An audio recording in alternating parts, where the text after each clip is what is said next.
Hey everyone, my name is Jermaine and welcome back to the Reading Room for Kids. I'm so glad to have you here. Let's dive into another wonderful story. And today's book is called The Wombats Go Wild for Words. Evergreen Forest was a very nice forest with very nice trees and very nice flowers. Everything was very nice and very ordinary. And if anyone thought it was rather dull, well, no one ever said a word about it. In fact, no one said very many words about anything, which may have been the problem. And then one day, the wombats arrived. They had smiles on their faces, they had twinkles in their eyes, they had words on their minds. Words like marsupial and meandering and enthusiastic. "Oh," said Little Duckling, "who are you?" "We're the wombats," said the first. "The wandering wombats," said the second. "The word-loving, wandering wombats," finished the third.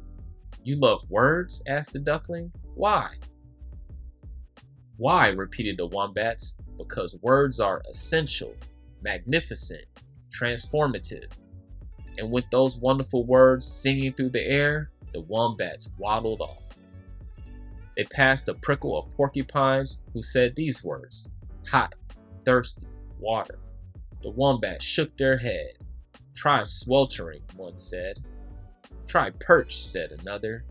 "Try some lemonade," offered the duckling. So they did. "Delicious," said the porcupine. "Thirst quenching," said their mom. "Refreshing," said her dad. It was very refreshing to hear such wonderful words being used. The wombats nodded in approval. Then they waddled off with an extra wiggle in their waddle. Soon they overheard a trio of turtles. Very tired, tired, so tired. The wombats rushed to help. "You're exhausted," said one wombat. "You're weary," said another. "Rest here," said the duckling. The turtles rested on the soft grass. Then they ate some of it. Soon they were feeling better. "I feel revitalized," said one turtle. "I feel invigorated," said another. Soon they were all nibbling on their new vocabulary. The wombats were delighted, and the duckling was hooked. "Teach me more," she begged. They each shared one of their favorite words: quintessential, hullabaloo, splendiferous.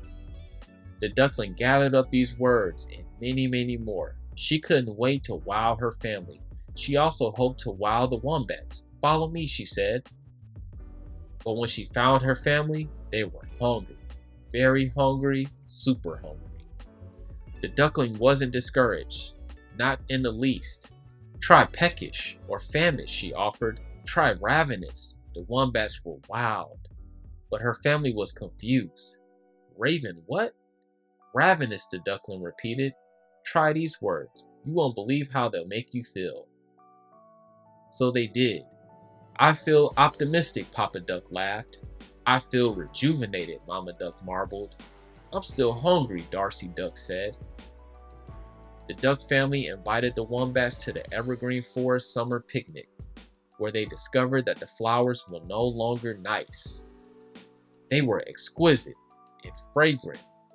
The trees were verdant and stately. The food was scrumptious and delectable. Wonderful words zipped through the air as everyone tried and tasted and embraced new words. It was music to the wombats' ears, and even more delicious than carrot cake. Skedaddle, frolic, scrumptious, gobsmacked, jaunty, exuberant, plethora.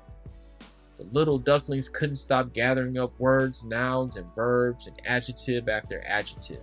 As their vocabulary grew, so did her excitement. "I'm gonna make my very own ductionary," she declared, "and maybe become a verbivore." Anticipation, squabble, hullabaloo. When the wombats heard this, they knew their work was done. They presented the duckling with a badge. "Things won't be the same without you," she said. "You're right," the wombats agreed. "They won't. They'll be extraordinary." And that is the end of this book. I hope you enjoyed it, and I'll see you for the next one.